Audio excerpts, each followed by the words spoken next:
जय श्री कृष्ण। दोस्तों, अब अर्जुन आगे के 3 श्लोकों में भगवान श्री कृष्ण को अपनी स्थिति का वर्णन करते हैं। अर्जुन उवाच दृष्टवेमं स्वजनं कृष्ण युयुत्सुं समुपस्थितं सीदन्ति मम गात्राणि मुखं च परिशुष्यति वेपथुश्च शरीरे मे रोमहर्षस्य जायते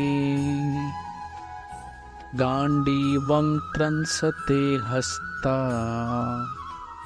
त्वक् चैव परिदाहते न च शक्नोम्यवस्थान्तु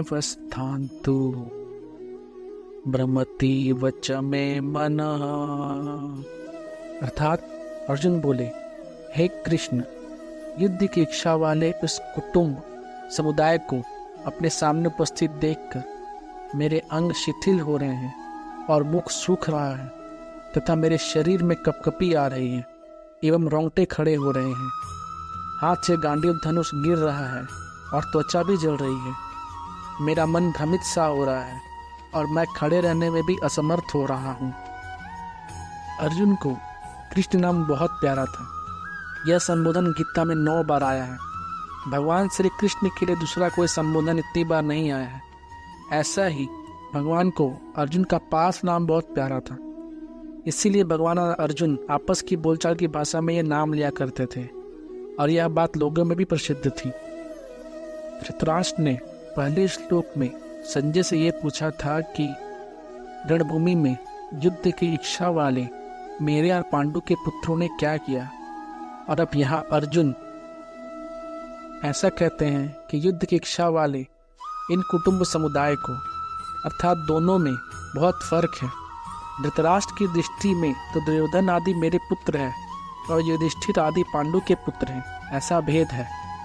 इसीलिए धृतराष्ट्र ने वहाँ मेरे और पांडु के पुत्रों ने क्या किया ऐसा पूछा था, परंतु अर्जुन की दृष्टि में यह भेद नहीं है। इसीलिए अर्जुन ने यहाँ सुजनम पद का प्रयोग किया है। इसमें दोनों पक्ष के लोग आ जाते हैं।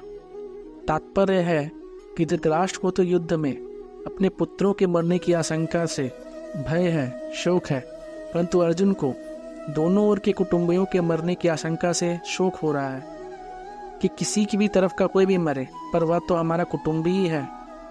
अलग अलग श्लोकों में दृष्टवा पद अब तक 3 बार आ चुका है।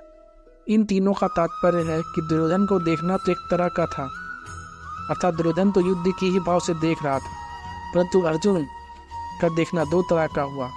पहले तो अर्जुन ने धृतराष्ट्र के पुत्रों को देखकर वीरता में आकर युद्ध के लिए धनुष उठाया और खड़े हो गए, और अब स्वजनों को देखकर कायरता से आविष्ट हो रहे हैं, युद्ध से उपरत हो रहे हैं और उनके हाथ से धनुष गिर रहा है।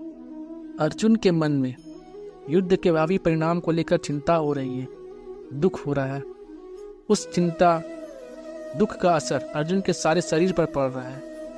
उसी असर को अर्जुन स्पष्ट शब्दों में कह रहे हैं कि मेरा शरीर, हाथ, पैर, मुख आदि एक एक अंग शिथिल हो रहा है, मुख सूखता जा रहा है जिससे बोलना भी कठिन हो रहा है, सारा शरीर थर थर काँप रहा है, शरीर के सारे रोंगटे खड़े हो रहे हैं, अर्थात सारा शरीर रोमांचित हो रहा है। जिस गांडीव धनुष की प्रत्यंचा की टंकार से शत्रु भयभीत हो जाते हैं, वही गांडीव धनुष आज मेरे हाथ से गिर रहा है। त्वचा में, सारे शरीर में जलन हो रही है। मेरा मन भ्रमित हो रहा है, अर्थात मेरे को क्या करना चाहिए यह भी नहीं सूझ रहा है। यहाँ युद्ध भूमि में रथ पर खड़े रहने में भी मैं असमर्थ हो रहा हूँ। ऐसा लगता है मैं मूर्छित होकर गिर पड़ूंगा। ऐसे अनर्थकारक युद्ध में खड़ा रहना भी एक पाप मालूम दे रहा है। हमारे शास्त्रों में चिंता को चिता के समान बताया गया है, केवल एक बिंदु की अधिकता है।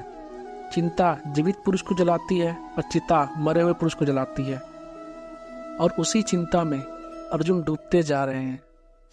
भगवान के द्वारा गीता का महान उपदेश एक बहुत ही विशेष मोड़ पर दिया गया था। कई बार हम लोग भी अर्जुन जैसी स्थिति में खड़े होते हैं, जहाँ पर हमें कुछ समझ में नहीं आता है कि हमें यहाँ से क्या करना चाहिए, हमें किस ओर जाना चाहिए। हमारा दिमाग भ्रमित रहता है, हमें अच्छे बुरे का फर्क नहीं पड़ता। जब हमें समझ में नहीं आता है तब हम कुछ भी गलत फैसला करने से अपने आप को रोक नहीं पाते और अनर्थ कर बैठते हैं। इस वजह से गीता का यह महान उपदेश भगवान ने कलयुग में मनुष्य को ध्यान में रखकर ही कहा था, क्योंकि आने वाले भविष्य में मनुष्य कैसा होगा इसे भगवान का भली भांति ज्ञान था। इस कारण से भगवान ने अर्जुन को माध्यम बनाकर हम सब कलयुगी पुरुष को बहुत सा ज्ञान बटोरा है। अभी जिस स्थिति में अर्जुन है वैसे ही स्थिति में हमारे आज के कई युवा, कई लोग हैं जिन्हें कुछ समझ में नहीं आता और जो अनर्थ कर बैठते हैं। इस कारण उन सब लोगों को ये आग्रह करना चाहूँगा कि वे लोग गीता को ज़रूर सुने, क्योंकि गीता से उन्हें आत्मिक शांति, सुदृढ़ मन और एक अच्छा रास्ता जरूर मिल जाएगा। जय श्री कृष्ण।